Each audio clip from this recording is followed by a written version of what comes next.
Okay, everyone get anything to eat? All right, we're good. Okay, so next panel is definitely a subject everyone in this room can relate to, because we all eat, and one that I'm very excited about. Today we're going to be talking about food enthusiasm, specifically from a local perspective, and the importance of eating and sourcing your food locally. So we have an all-star lineup to talk about that. First panelist is Brian Halweil. He is the publisher of Edible, and Edible is a magazine that focuses on local food culture.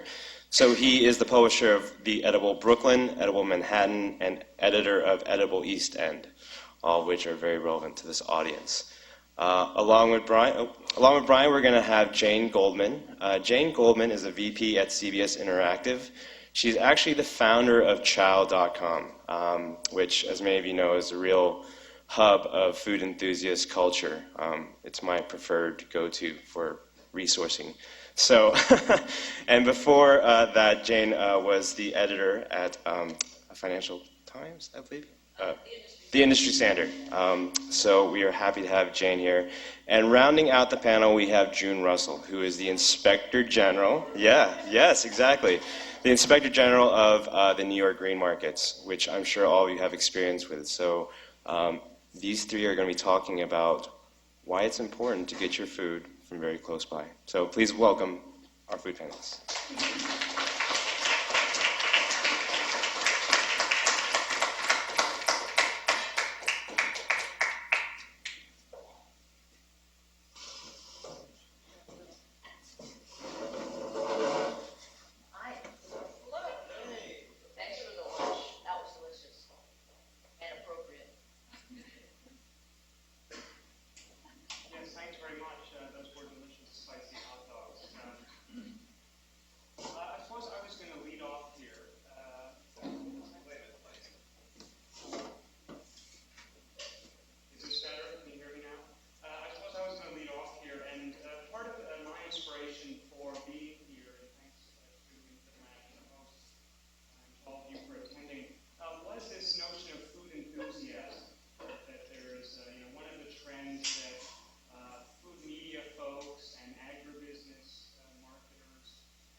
As we all spoke, Jane and June and I corresponded over email before this panel. We touched on that topic and we touched on others, but here were the sorts of things that came to mind for me. Part of what's behind this rise of food enthusiasm is that we've entered the era of food activism. That is, whereas several decades ago people might have rallied behind environmental issues or civil rights issues or gender issues, people see food as the solution. And if not the only solution, then at least a very compelling solution. And it's part of the reason that you see parents and school nurses around the country pushing for this change in what kids are served in public schools throughout America. It's part of the reason that the climate negotiations that are going on in Scandinavia and will be going on for the next few months, farmers and agribusiness are at the table for the first time as part of the solution to building up soils and as a result pulling carbon out of the atmosphere as a way to mitigate climate change.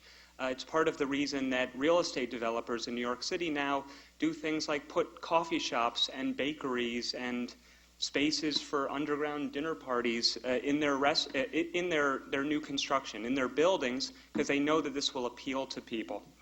And again, this is sort of food with a mission, but it's not this is not a Spartan experience. It's not marching in the streets as we might have thought about in previous eras of activism. This is activism that involves cooking with your kids, shopping at the farmer's market, having a much higher quality food experience as a form of rebellion against more anonymous, generic, homogeneous food experiences. And of course, this food enthusiasm has changed the way we eat. and people are flocking to farmers markets. Americans are cooking more. Subscriptions to food magazines, the ratings of the Food Network are skyrocketing, and these are all different approaches to food. But it just shows again that folks have gotten very interested in this. And I will say personally that as someone, as a journalist, someone who writes about food, this has changed the way that food writing is done. I'm the co-publisher of 3 edible magazines, Edible Manhattan, Edible Brooklyn, and Edible East End. I contribute to all 3 of them, and I'm the editor of Edible East End, which tells the story of the food culture of the East End of Long Island, the fishers and farmers and wine country out there. And we're part of a national network of edible magazines that all share this same mission to celebrate our local food community. This is a network of magazines that was launched only about 6 years ago. The first one was started in Ojai, California, Edible Ojai, and now includes magazines coast to coast, red states, blue states, little towns, big cities, including Manhattan, including LA, including Chicago, and we have almost 70 magazines in the network now. So this sort of grassroots publishing model in some ways mirrors the trends we're seeing in the American food system, so in the sense that it's more small scale, it's more decentralized. People are more interested in local news and local information, incredibly localized information, as opposed to more generic information. And the medium is the message in this sense that we're not doing glossy spreads of what you can eat on a vacation to Thailand. We're doing spreads of farmers and farmers markets and a lot of more concrete sorts of stories that allow you to get involved in your community, your neighborhood, in the world around you through your food. And I suppose that shift from more aspirational food writing to DIY and more activist sort of eating and activist food decision making is one that we depend on, or that we're sort of riding on as a network of magazines. And finally, I suppose that one thing worth noting is that there has been an interesting backlash in some media recently against thinking of food as a political act, saying that, well, is it really smart to eat local? Is it really better for you to eat organic? And you know that whole discussion is a long one that we can get into. But once again, I think this backlash that you see in a new book that has come out criticizing the sort of pope of this food movement, Michael Pollan, a book essentially that just came out to poke, tried to poke holes in his arguments, is again another indication that this is not just a fad, that this is a trend, and there's a groundswell of people who are newly enthusiastic about food. We had some slides. Okay. Hi, I'm June Russell. I'm not the Farm Inspector General, contrary to your program, but I'm the Farm Inspections Coordinator for Greenmarket. Although Farm Inspector General might get me places. Okay. Is there a way to fast forward? These are just images from Edible Brooklyn, Manhattan, and East End. I guess we can talk about them later if you're interested.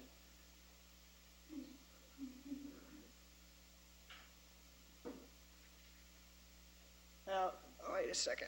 This falls into my area. This is Long Island potato harvest. Long Island used to be known both for asparagus and potatoes. I'm going to jump in before because I can't help it. That's part of the territory that we cover at Greenmarket.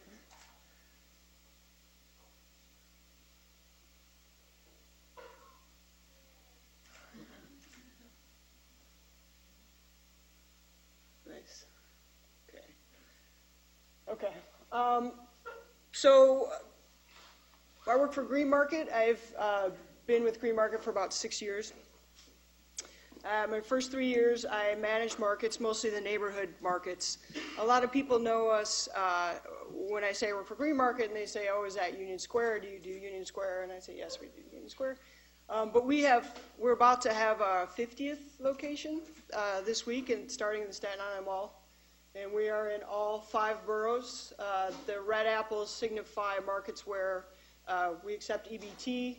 The EBT program, which is food stamps, we have terminals set up, is one of the most exciting developments that our organization has been working on. The sales through EBT have just gone through the roof in the past year, and it's pretty exciting.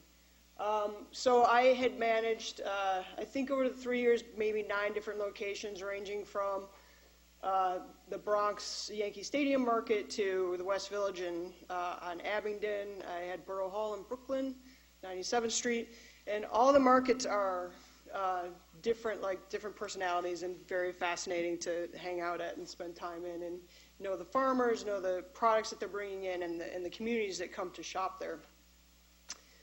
This is our region. We have kind of this arbitrary circle that our founder created years ago. But now my job literally covers this area. Well, not all the way out here, but I think this last point here in Pennsylvania.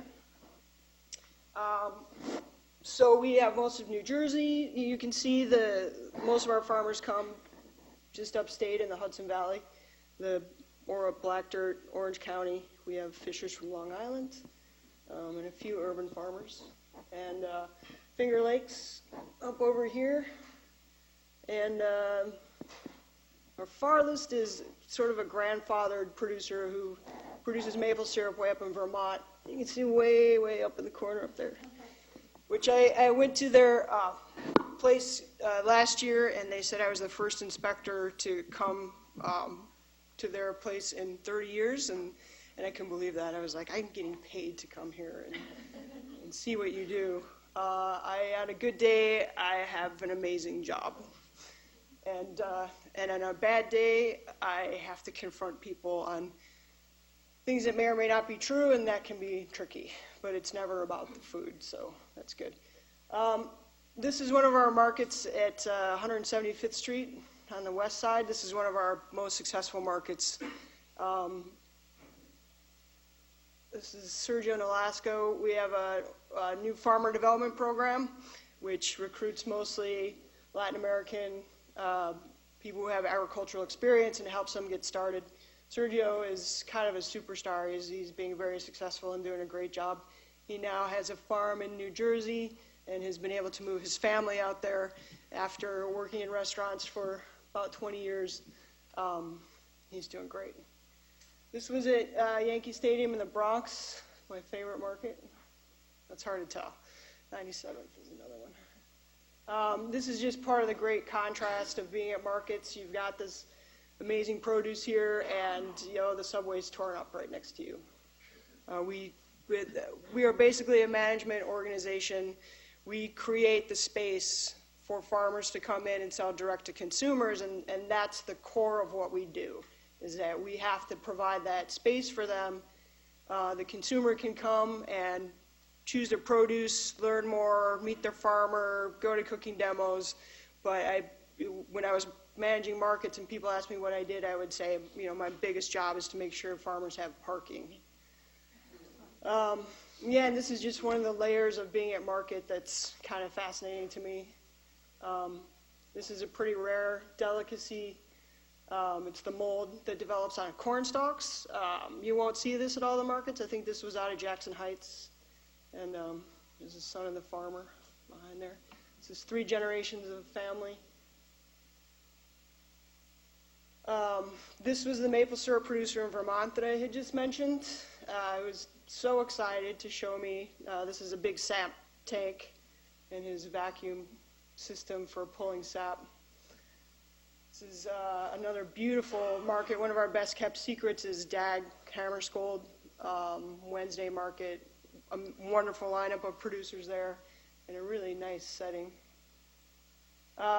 So then these are some examples of produce that you find at markets. And now that I've been there for 6 years, I tell people I'm pretty warped, because I get anxiety attacks when I go into grocery stores now, because there's just nothing like the food that we see. This is a Cox Orange Pippin, one of my favorite apples. It's an heirloom apple variety. You will never find that at that place across the street on 14th. This is red popcorn Bill Maxwell grows in New Jersey. Again, these are things you won't ever see in a conventional store. You gotta love that tomato. And then here's some shots from farms. This is Jersey Farm. This is a black dirt. If for those of you who live in the city, if you ever want a great day trip, I'd highly recommend you go up to Orange County, head for Warwick, and take a drive down the Pulaski Highway. It's fascinating. This is an area that was developed by Polish and German communities, and they drained some lake bottom, and now there's about 14 to 20 feet of topsoil. And it's called black dirt, and you step down in it and you'll sink about 6 inches down. So in the background there is Alex Paffenroth's farm. This is his farm, early in the spring, a couple years ago. This is a hen house with a, this is an old trolley where he's harvesting eggs out from the nest there. It's a great old system. This is, they think it's the oldest hen house that's been in production in New York. And this is an egg line. So the eggs come in and they put them on this conveyor belt and they're getting candled here looking for fertilized eggs, and they pull out the fertile ones. Some people buy those. It's another thing you can get at a market if you want fertilized eggs. Stephanie Villani smoking fish out in Long Island. She took some courses and figured out how to smoke fish, and so this is another product that they have. Here's some lambs being born at Karen Weinberg's farm. Bountiful black dirt produce. You can always tell a black dirt farmer. Everything's big. Finger Lakes, this is grape region. That was, I'll talk about other parts of my job. The ladders for harvesting apples. This is a sheep milking station. And fishermen from Long Island. Amish farmer, cheesemaker, Kenny Miglarelli on top of his orchard. Again, this is black dirt during onion harvest time, and all those bins get filled up with onions and they get cured out there and the skins develop. This is a pig farmer in Vermont. Microgreens in a greenhouse. So yeah, that's part of what I get paid to do now. Like I said, on a good day, it's a tremendous privilege to be the person from the organization who can walk out onto somebody's farm and ask pretty much any question I want to, and for the most part, people will tell me the truth, and to learn how things are made, how they come from, how different areas, are good for different products. The black dirt for many generations and still was a big onion producer, and they used to be the #1 onion producer in the country. And that all changed with importing produce from other countries, but still the soil content of the black dirt is very high in sulfur. So we have one farmer who insists, one day he just went off for about a half an hour and waxed about how much he loved onions. And this is a man who grew onions for the past 50 years. And he just insisted that there's nothing like a black dirt onion. And I tend to believe that now. So some of my coworkers are here, and we all suffer from the same illness, which is if there's something that you can get in the market, you can't go to the store and buy it. You go out of your way, you'll wait an extra day. But if I'm out of onions, I have to wait until I go to the market. It's not a bad predicament ultimately. So two other things about my job that I just want to talk about is that one part of the inspections is about compliance. We are a producer-only market, so everyone who participates in the program has to abide by rules and has to be growing, making, catching what they say they are. And so, on the bad days, I'm the cop, and that can be a tough position. We've got big range of personalities. Farmers tend to be independent and gruff. But on the other hand, to be the person who gets to go out and see this bigger picture is pretty phenomenal. And the more time I spend in it, the more I start to understand how our region is working and feel committed to helping Greenmarket be tied into a larger regional picture in terms of food systems. And as we progress as an organization, we are definitely becoming more of a player in that respect, and hopefully will continue to. What was the Michael Pollan piece that ran the other day mentioned this study. It was talking about childhood obesity, and I tried to look up the study because their solution was to create a regional food system, and it was kind of a big leap to go from like, well, we can cure obesity by having a regional food system.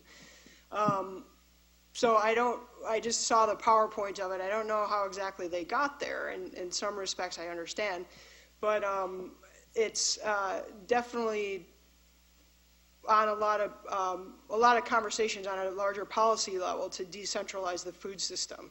And at Greenmarket, you can do that at a most basic level. You buy directly from the farm. When I used to give tours, I would tell people, this is the most fair trade economy you're ever going to participate in. You're purchasing from a producer, that money goes directly to them.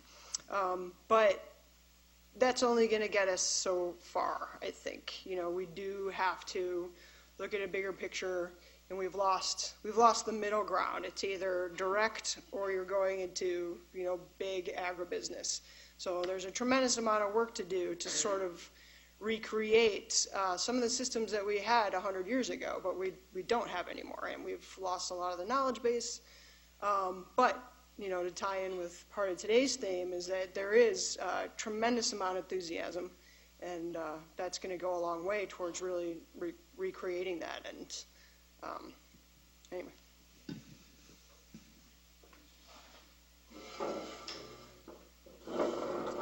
I realized that I probably should have brought the PowerPoint that I used to try to raise money to do chow. Chow, it says CBS Interactive, but that's fairly new.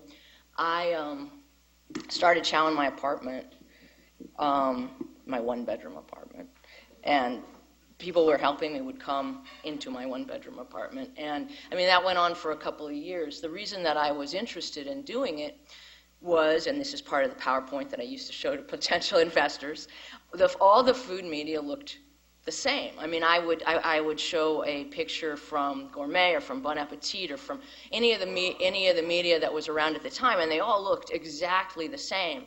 And then this is the part when I would then reveal, the mock-up of chow and how different it was.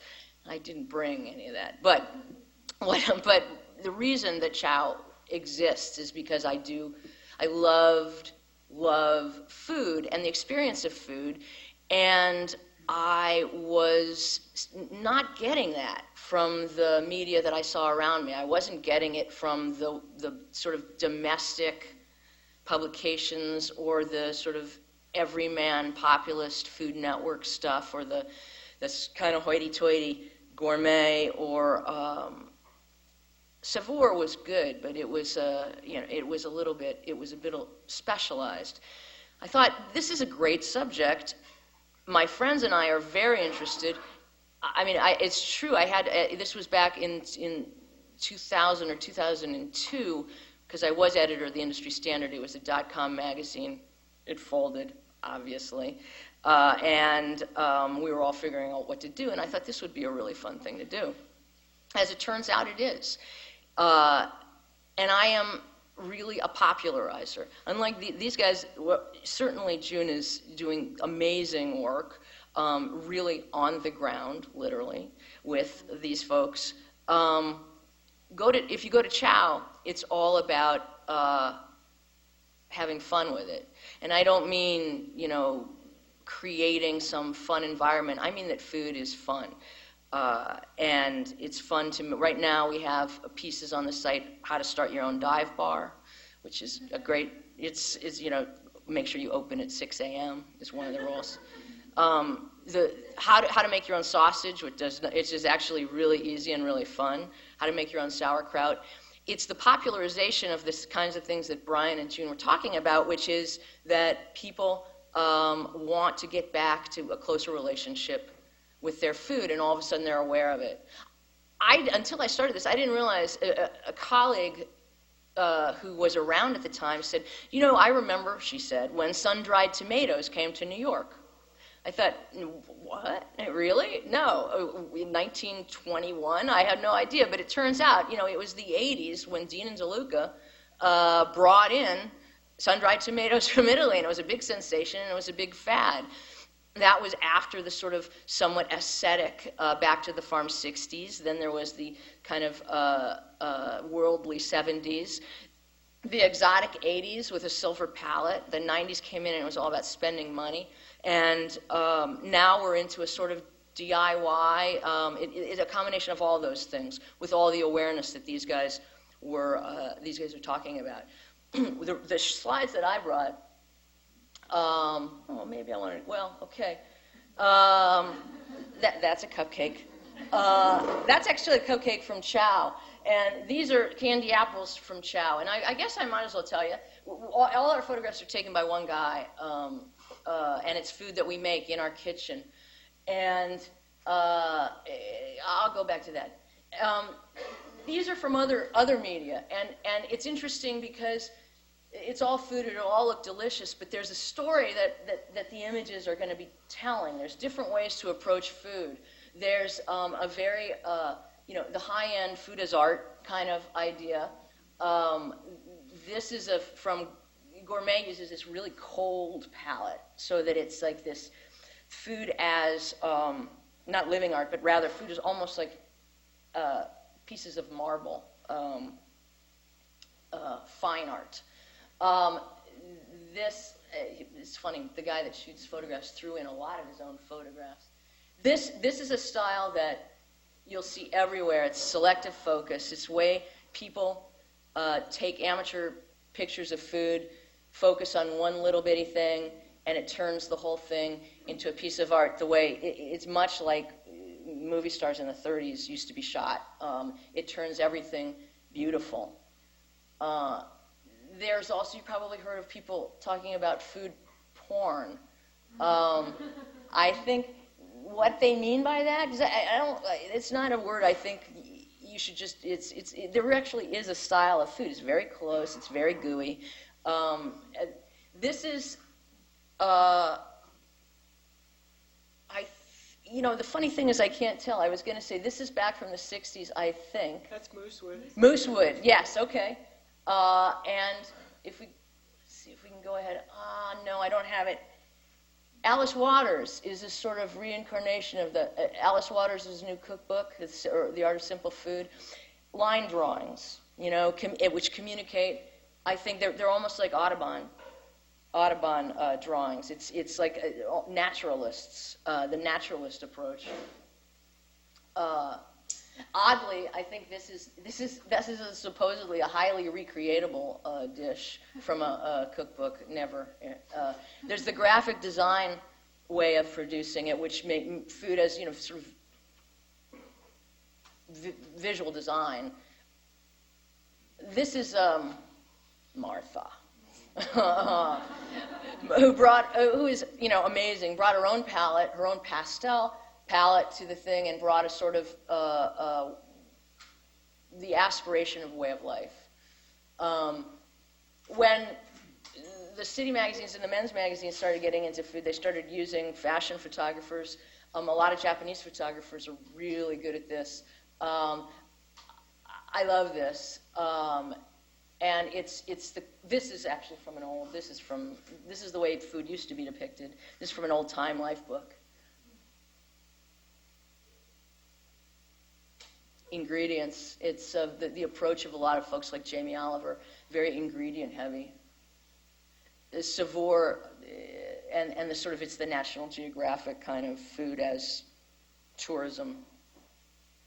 The new sort of web-only scan, which is just basically put your sandwich on the scanner. And there's this is that put your sandwich on the scanner, try to get it look as beautiful as possible. And then there's the put your sandwich on, this is the another food point. Put your sandwich on the scanner and really get as gross as possible. That's anyway. That's a little. I don't want to leave it on that one. Maybe that looks good. The first couple of ones that so this is just to say this is not. It's not all just food. It is how you look at it is how you look at food is a lot of how you look at life and how you look at your position in life. I think the trend has been toward more involvement. It's kind of like, remember, the J. Peterman catalog in the 80s was turned shopping into an experience. I think it's not a bad approach. It's kind of what we do at Chow. All good intentions, that is to make you aware that what you're doing is actually making a choice whenever you buy something, whenever you make something, whenever you eat something. And my role in this is to make it not painful, is to make it actually enjoyable and make it a real, not a conscious choice, but the kind of the choice that you would make if you could do anything you wanted to. And so that makes me the popularizer of the messages. As I was saying to Brian, the more insidious, the politics of Chow are a little bit under the surface. Now. Do we take questions, or are we...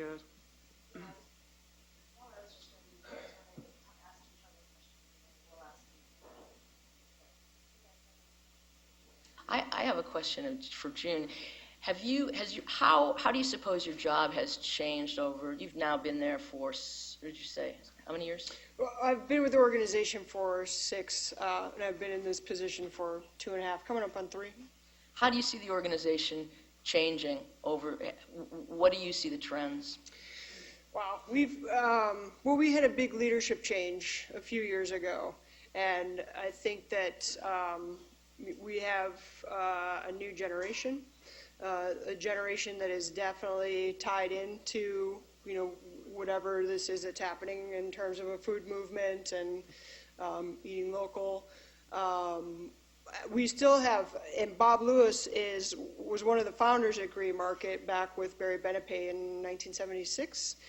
And he has moved out into the state realm. He works for state ag and markets. But he continues to really initiate some of the things that are making us progress. Like we're getting involved with the wholesale market up in Hunts Point. And EBT was, both of those things I heard him talking about from day one when I walked in the door. And they're now starting to come to fruition. We're getting massive support from the city, the initiatives around sustainability. When you think that we are a 30-year organization and we were kind of flying by our bootstraps, until a couple years ago, and still, it's kind of amazing. We're just now getting the support of the city of like, oh, markets are a really good idea. And I think with the EBT programs, and seeing the success of what access can do. And that's been a long process. You have to inform the public that they can use their cards. You have to have the terminals for the cards. You have to have a system. It's taken several years for that to develop, and the sales are just going through the roof. So and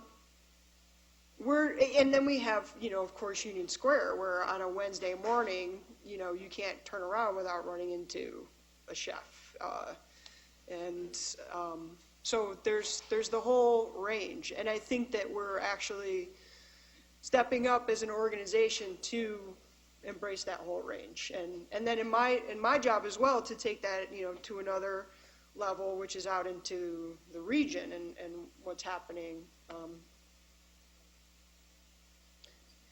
That's. Do you think, one of the big criticisms of the movements that you guys were talking about was that they're elitist, that only rich people can afford good food. Sounds like, is that part of what? I don't believe that at all. You can certainly go to a stand and you get triple washed microgreens, that are I don't know what they're up to, $40 a pound or something maybe. Tremendous amount of labor goes into that, and yeah, generally rich people buy those. But if you go to our markets, Poe Park up in the Bronx, 175th Street, which is Washington Heights, they're phenomenal. The sales are, you know, again, and with what we've seen in the growth of EBT, it's like people are willing to buy fresh food and it's affordable. And I think, you know, even on the higher end products, I heard a really profound story from Mike Beatty, who raises pigs organically, and it's expensive. And he was put in a market, we don't even run this market anymore, but it was in a neighborhood that had a mixed immigrant community and lower income demographically. And he said that he had a group of women who came every week and bought pork from him. And I thought that was pretty amazing. But the more you think about it, you know, our recent immigrant neighborhoods really shop and cook. You know, and you might get, you know, some neighborhoods where there's people have more income and maybe they're more educated, but they'll sort of fetishize their heirloom tomatoes, you know, where if you go to Greenpoint and you have the Polish community buy tomatoes, you know, they buy 10 pounds at a time. But going back to the pork example, it's like, yeah, they're familiar, the taste memory is there. You know, if they're coming from a culture where they ate closer to the bone, say, they know what good food tastes like. And for the most part, we don't have a lot of good food in the markets. That's part of why Barry started Greenmarket. And even doing price comparisons. There was a year I did a pretty extensive price comparison, and you know, when you start to balance out the freshness, the nutritional value, I don't think it's expensive. I think the part of that idea comes from that our food is so cheap, and Brian could probably talk more about that than I could. And that's what we're not used to. You know, what's the statistic of we spend less than 10% of our income on food, where even 25 years ago it was like 18% or something. So, and then it becomes about priorities, like, you know, where are we spending our money? Everybody's got iPods. You know, I work in food, and the larger part of my income still goes to food.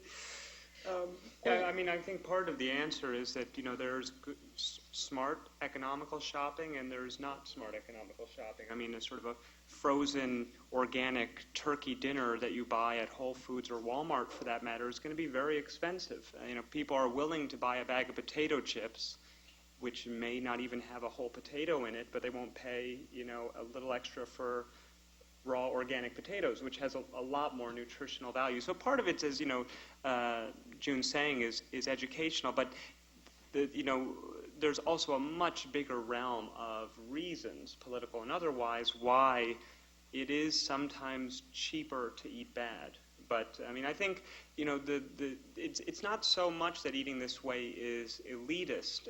That's a bit of confusing, you know, a bigger political problem that has to do with what sorts of foods are subsidized in this country, with the sort of nutritional information that is spread in schools, in the medical profession, and elsewhere.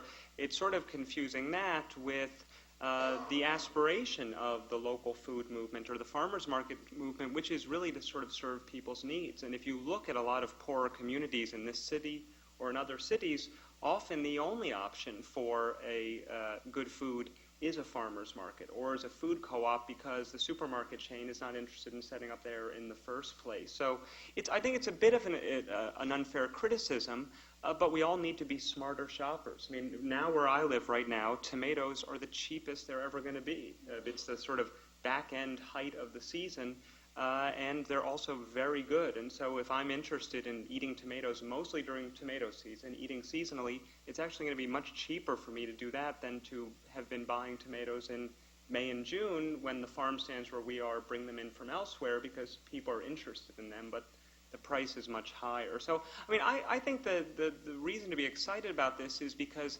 these are political decisions, but they don't, as you're saying, you don't have to know they're political decisions. You can be having a lot of fun by going for that diversity of the market And you don't have to even care about this, but at the same time you're preserving genetic diversity and food diversity, which is very important for other sorts of reasons.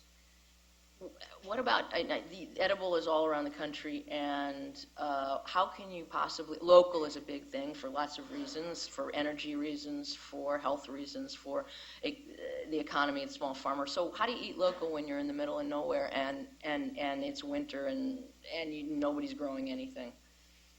Very easily. No, it's going to vary. The aspiration to eat local is not 100% is not about 100% self-sufficiency. I mean, the folks who came up with the term locavore, it was one woman in San Francisco a bunch of years ago who had this aspiration, almost as a novelty or as an experiment, to eat exclusively from within 150 miles of her area.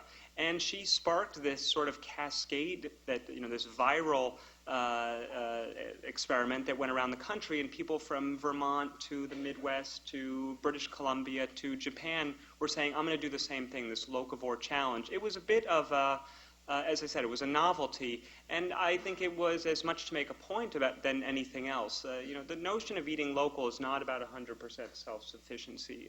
Food trade is very old, and the Romans depended on getting grain from Africa and fruits out of season from the far-flung parts of their empire, and there's always going to be room on the table for all sorts of exotic flavors. I mean, you think of the banh mi variations that you see in this city, and that's an ancient, it's a ethnic, cultural, cooking tradition that has come to this place and is interpreted differently by all the different banh mi shops that are popping up, including places like Gramercy Tavern, who want to have a banh mi on their menu and have their own locavore riff on banh mi. So it's not about 100% self-sufficiency so much, I think, as pushing a little bit back at a time when the pendulum is swung towards getting more and more of our food from ever increasing distances away, and simply saying, well, why are we importing tomatoes from Holland when we can readily produce them here? We can't produce them in the winter, but there is some potential for energy efficient hothouse tomatoes, and so maybe we eat fewer tomatoes in the winter, but we're just sort of interested in incorporating some more local aspects back, not just for the ecological reasons you mentioned, but because it gets us reconnected with the people in our food community. So, not everyone's going to be able to eat as local as everyone else, but it's more about pulling back from depending on food from all over the world than investing a little bit more in our communities, I'd say. Yeah, I think it's a good exercise, just to be more thoughtful and consider, where does this come from, what did it take, and then I think, of course, then it just, like any aspect of being involved in the food world, it's just endlessly interesting and fun, and you get to eat well, and that's a good motivator. But more is, I think of it as it's a good exercise, not to offend anybody, but also with vegetarianism, it's absolutely everybody should spend some time, thinking about where your meat comes from, thinking about where your food comes from, and I think it's important. And and I don't believe in being a purist either. I would definitely want lemons and olive oil, and I certainly would want there to be trade, but with agriculture, it has been very critical, and again, that's what Barry Benepe saw happening in the 70s was, we're still in crisis, we're going to lose it if you don't support it. And that's where the markets have been successful in the first part of what we try to do, which is to keep farmers farming, and that we have local farms. And, I think for the first time, the census showed this year that we're gaining. I think we're still losing a tremendous amount on the other end, but at least there's some reversal. You mentioned anxiety too. Brian mentioned in the back that anxiety sort of propels change. People nervous about E. coli, you had said, and in the spinach and all that, and it's a real thing. And factory farming, bad for the soul, bad for the body. It's better to eat a small piece of meat that you know where it comes from than it is to eat a lot of meat that you have no idea because when you let stuff out of your sight, bad things happen. I wonder also about, again, getting back to this idea that, you want it to be fun. You are sort of political, yes, but it's, the sort of backdoor way of being political. How do you see yourself as different from the Zagat-type food media? In the latest issue of Edible Manhattan, we had a story on how that went from this idea of reviewing restaurants, of a Zagat review, went from an exercise that a few friends came together as sort of an underground dining club in New York in the early 80s, and then it grew into something, this sort of, it was in some ways a very pioneering version of getting populist opinion and collating it somehow and getting that out, and now, it's grown into a massive media company that publishes guides all over the world on everything from movies to food and other things. And the writer in the story implied that in some ways it's becoming irrelevant because there are sites like Chow or Yelp or Serious Eats where the content's available for free mostly. It's a little bit more current and up to the moment than something that you've got to print and you've got to sell through a bookstore. And yet I wonder if this is a passing of the guard, or if Chow type media fits this sort of trend of people going to farmers markets and getting involved with what their kids are eating in school and worrying about their health more. Yeah. Well, it's interesting, crowdsourcing, which is, I guess, what the Zagats did before the web. It works best, I think, when you got a good crowd, number one, and there's a lot less anonymity. People are responsible. I mean, I think at Yelp there is no moderation, and stuff gets in there. I think. Yeah, that part of what Chow does is allow a lot of voices. Chow and Chowhound, or Chowhound was started not by me 10 years ago. It's now part of Chow, and it's probably the original discussion board about food, and it's great. I mean, it brings in. The only downside I see to crowdsourcing, Paula Scher actually in the last panel was talking about how when you by committee, when you make decisions by committee, the quality suffers. That would be my criticism of Zagat. It would be my criticism of Chowhound occasionally. But I do think that what it does is let everybody, because it's local, Yelp, Chowhound are local, and it lets us get a little closer to our community, and restaurants that are opening, restaurants that are closing, farmers, purveyors of all kinds. I mean, both of those tools are great when you're traveling. If you're looking for something and you can tap into those, and definitely has made traveling in the country, more fun. And I made, some good finds by finding an edible magazine in a couple different communities I'd been in, and that you're gonna. It's the story. It's the backstory. The backstory is now really fun. It's more fun to drink a bottle of wine where the host tells you, yeah, this was on a little trip up in Sonoma that I took last weekend, and I met the guy that makes it, and he's 104 years old, and he's been doing this since his grandfather. And all of a sudden, the wine tastes a little different. And I think that's part of what you provide. What you provide, Brian, is just sort of the humanization. I don't mean to be flip about it, but that is part of the selling of it as well. The story that's behind it makes everything a little bit more personal and a little bit more real.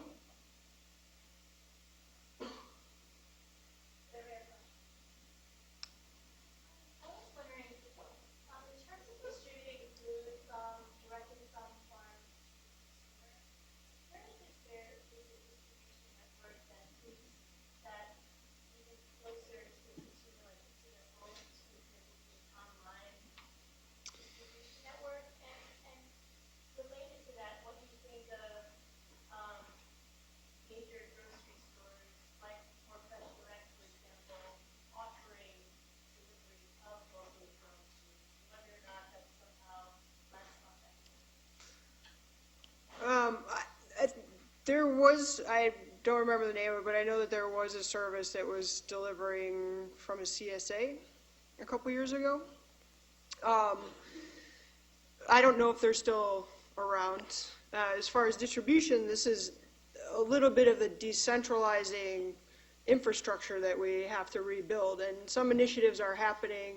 And there's one in Philadelphia, and they're having a hard. It's a lot to figure out, a lot of logistics, and we'll see if we can start doing that in New York.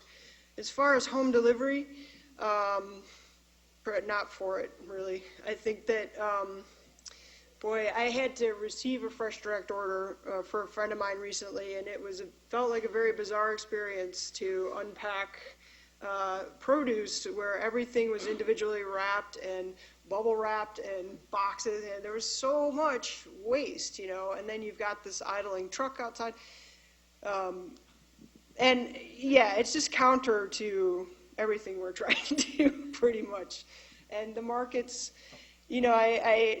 if some people will say, I can't go to the farmer's market, it's such a schlep, and I'm like, we live in New York, what do you not schlep? I mean, you have to schlep everywhere, everything, right? Like, I was on the subway on that G train one day, and I saw somebody with Whole Foods bags, and imagine their journey that they, 2 train switches to get to the Union Square store. It's about your priority, I think. If you want good food, I want to select my food. I don't want somebody throwing it in a bag for me. And then there is the whole aspect of the community in the marketplace, which can be wonderful if you tap into that. Some people just want to buy their apples and be on. Well, it's also the cooking part of it. I mean, I don't know about you, but I didn't cook. I only cooked when I started cooking when I had a food editor who was showing me how to cook. And the idea of bringing cooking back, because it really is fun. It is like sculpture in your kitchen, and it's a community activity. It's something to do. I think the catastrophe of the recession/depression has made it a lot clearer to people that spending less money and cooking at home can be a great experience. Yeah, I think you can argue that Fresh Direct is very convenient, and that's why people do it. And they're also an incredibly powerful food brand in New York. They recently started a New York wine section on their website. Fresh Direct sells a ton of wine, and it's a funny thing because grocery stores in New York technically aren't allowed to, but because they're mostly an online entity, they're able to get around those sorts of laws by having some collaborators in the wine business. These 4 Long Island wineries that they picked up recently, have never had the demand that they have now, just because there's an icon on Fresh Direct site that says local products, and including some produce from Long Island, including some seafood that's selling very well. Now, like a large supermarket, they're never going to be interested in dealing with hundreds of little producers. They'll choose the 4 or 5 who can meet demand, and they'll work with them. But I suppose, despite all that, I would concur that it alters the shopping experience. It alters our perception of food. They do a giant business in prepared, ready-to-eat, pop-it-out-of-the-box food. So they're not encouraging people to sort of go out and shop and get to know their farmers, get to know their shopmongers. And it's not necessarily reinforcing sort of cooking skills, which are basic. That being said, in our society, there's obviously a demand for something like order by clicking on this button. But that's not CSAs, right? Our CSAs are different, right? Is that right? Yeah. CSAs generally will have a centralized drop-off, and you pay as a member and you pay up front, and usually it helps a grower at the beginning of the year when they are cash poor, get money for seed and to get going, because this is the time of year, now it's harvest, and where people make their money. But most of the time, a lot of growers are just highly leveraged in general, and definitely have lean times of the year. So the CSA is meant to even that out, and it also brings the consumer in on the risk, because of course with the weather, you never know what's going to happen, and we have producers every year who overnight, lose not even thousands of dollars, like tens of thousands of dollars, because it rained and all their cherries split, or they're flooded and their first field of lettuce is destroyed, or it's constant. So community-supported agriculture, CSA, is different from, even though in many cases it kind of looks the same, boxes of stuff are delivered, very different thing than grocery delivery. In other words. You touched on this a little bit in terms of anxiety, and amidst the movement that you're talking about, eating well, eating healthy, eating locally, there seems to be more and more people who can't eat a lot of things. You can't go to a restaurant without, before you were thinking that they'll be telling you about special, but they're asking if they should be alerted of any food allergy before they tell you about what's good to eat. And I was wondering if you have any take on what's happening in terms of food allergy and That's yours, Brian. do anything about it. It's I have looked a little bit into the research on this trend in allergies, and there does seem to be some evidence that allergies are becoming more common, and there's a little bit of dispute about whether we're just better at detecting them and people are more sensitive to reporting that they're sensitive to a food or allergic to a food. But as far as I know, even if you talk to allergy experts, they will say that it's still mostly a mystery to us. We understand the mechanics of allergy very well, but we don't exactly understand why more and more people seem to be allergic to particular things. The one sort of solid bit of advice that I think you can get is that cutting all sorts of processed foods out of your diet seems to eliminate the risk of a number of allergies. And so from that perspective, one of the additional benefits of eating local or shopping at a farmer's market is you immediately cut out all sorts of processed packaged foods with all sorts of added ingredients because you're depending more on raw, whole ingredients. That's not scientific advice. But I've looked a little bit into allergies, and my understanding is it still kind of baffles people. There are all sorts of conspiracy theories about, modern crop breeding and biotechnology encouraging some of the increase in allergies. Soy has made it into the American diet in a massive way as a result of adding fat through soy oil. Corn also is ubiquitous in our diet now, which we've all heard that story before. And those are food ingredients that we haven't been exposed to. So it stands to reason that we'd start seeing additional allergies. But again, I think it's a kind of a mysterious thing, this rise in allergies that you see in this country and elsewhere.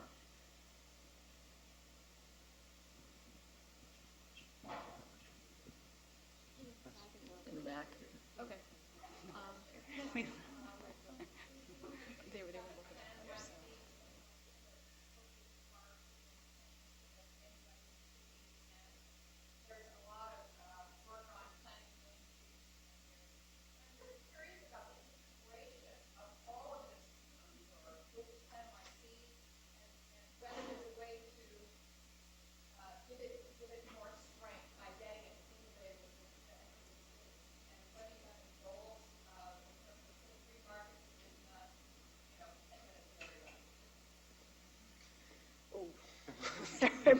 at others. I mean, just imagining our office with that much more staff. I don't know. I'm sorry. There may be our director may be able to speak to that, and certainly Marcel from the Council on the Environment works more closely with the city. We are getting, like I said, we're getting much more support from the city the past few years. I think largely because of the sustainability efforts.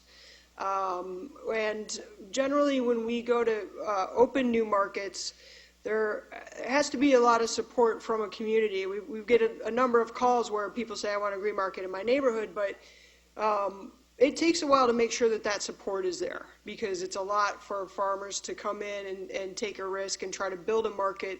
They usually, maybe have leeway. Some people only have a 2-week leeway, and if they're not making money, they can't come back.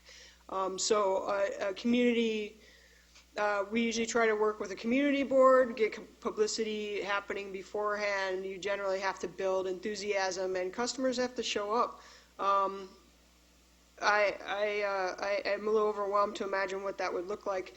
I think it'd be a great idea. But I mean, we have 50 locations and 60, where we're up to 67 markets a week. Yeah, it's a big network to manage, and over right around 200 farmers participating. But there very well could be those conversations happening on some level. And my understanding is that there was a lot of criticism early on when Plan NYC came out that food wasn't a big enough part of it, and that drinking water wasn't a big enough part of it either, considering the amazing water infrastructure that New York has, which is, not only among the highest quality in the world, but is among the most efficient systems, even though it's ancient. And that campaign that you see on the backs of buses with that little bird, that tells you to turn down your thermostat or stop idling your engine, I know that they are planning to roll out some food and drink related spots as part of that campaign. So there's likely to be more food related work. But even without Plan NYC, the fact that Greenmarket has a youth education program now and is pushing into outer boroughs and is getting contacted by more and more hospitals to host green markets, I think shows that it will push into other quarters. And clearly not, farmers markets or CSAs are not the only solution. Again, they're the most visible solution. They're very exciting for people, but New York's got thousands of corporate cafeterias that could be serving better food. All of its hospitals could be radically improving their food programs. So, again, we're still just dealing at a fairly small scale, even though consciousness has really spread. I've got a question. It seems like eating local and being green in general are buzzwords these days. They're definitely very popular. They're very of the moment, and they've received a lot of attention. I'm curious over the longer term what your perspectives are on eating locally and that being one aspect of sustainable eating in general. What the future looks like for local food in terms of Greenmarket model, other models, cultural models. Where do you think we'll be once local is no longer the hot, trendy thing of the moment?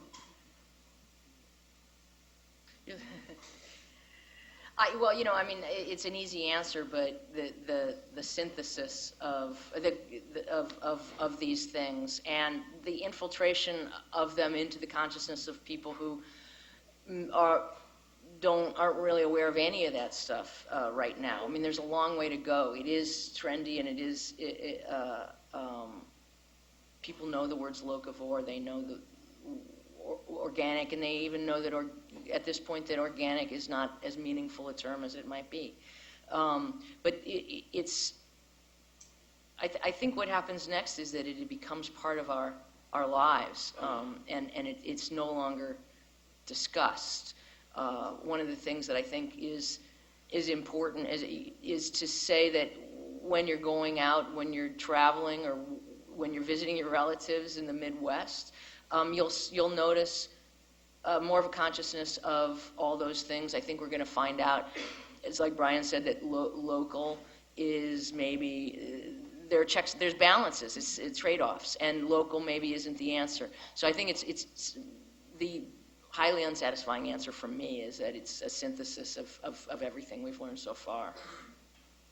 Yeah, I think just, to get back to what we were saying previously, I think pushing beyond the obvious, pushing beyond green markets and CSAs into larger scale venues, supermarkets, fresh direct, corporate cafeterias, and energy use related to food is going to become more and more important. And of course, local can only get you so far. You could buy local wine raised in Long Island, but it's still all being shipped on the Long Island Expressway, mostly by inefficient trucks in heavy glass bottles. And some of the innovators out where I am are for the concessions in the city where they're serving a lot of wine. They're now putting their wine into metal kegs that is perfect for dispensing wine by the glass in restaurants. The kegs get shipped back to the winery when they're empty. They get refilled. It saves everyone in the system money. There's really good evidence that it saved a lot of fuel in terms of the weight being moved back and forth. And that sort of little tweak, which we may not even know about as the person who finally drinks that wine, everyone's more and more interested in because it's going to save money as fuel costs continue to go up. I think there's probably two parts to that, and one is part of what you're referring to, which is infrastructure and how we distribute things. And that's interesting, the conversations that are going on around that. And one of my favorites is about instituting the barge that would come down the Hudson River, bringing produce to the city, which used to do, it would dock out here, and there was a market on Washington Street. And there's still a dock up near Milton, which there's a big corridor of apple growers, and they would load apples onto a barge and send them down. Maybe we're heading back to that direction, I don't know. And then the other part is, that we do start talking about it, that the practice of cooking is integrated into our lives in a way that's not just, we're a little giddy sometimes, but that it's, that somehow that becomes the default. I know I have worked professionally in the food business for 20 years, and I was really astonished that when I started working at Greenmarket, that it took me a long time to change my default. Instead of eating out, to make it the default that I would cook at home and think ahead and eat leftovers and plan meals. And it took me a couple of years, and that's with having the skills that I had developed. So I think that that's the other piece of it, is that cooking becomes default for people, and I think that should probably go back to the schools, and that we teach it, that we introduce home ec and start teaching. And that health becomes important as well, because health, let's face it, some of my best friends are restaurateurs, but, if Morgan Spurlock had eaten 3 meals a day at Le Cirque, I think his liver would be worse off than eating at McDonald's. So I think that changing those things is important as well. Yeah, and health is obviously a huge motivator for people in terms of changing the way they eat, but for other people it will be because their child has an allergy and they're wondering if they should be feeding them something different. For other people it might be that they want to know what's happening in the landscape around them and change them. I suppose, as we talk about integrating cooking into our lives, it's, as you said, it's just giving higher value to food, devoting more of our time to food, for better or for worse, and making food a larger aspect of our lives. I used to do cooking demos at Union Square, and one of the most astonishing things I heard was a woman told me she didn't have time to cook asparagus, and I was like, wow, man, you're in big trouble if you don't have time to cook asparagus when you go home. But that's, people sort of, I'm like, well, what are you doing? It takes 10 minutes. Well, on that note, thank you very much.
here. Yeah, I can. So Oh, you brought Alex? cards. Oh, you brought her cards. Well, both. Oh, nice. So I should just keep these around anyway. yeah. So just if you need to. Thanks for coming, Chad. Yeah, no, I've never come. I've Oh, never really? seen you This talk isn't in like, public. I usually have done like really, yeah, there's some people here. Yeah, that's to me. This one's totally different. This one may be actually, Oh, that's fine. not so good.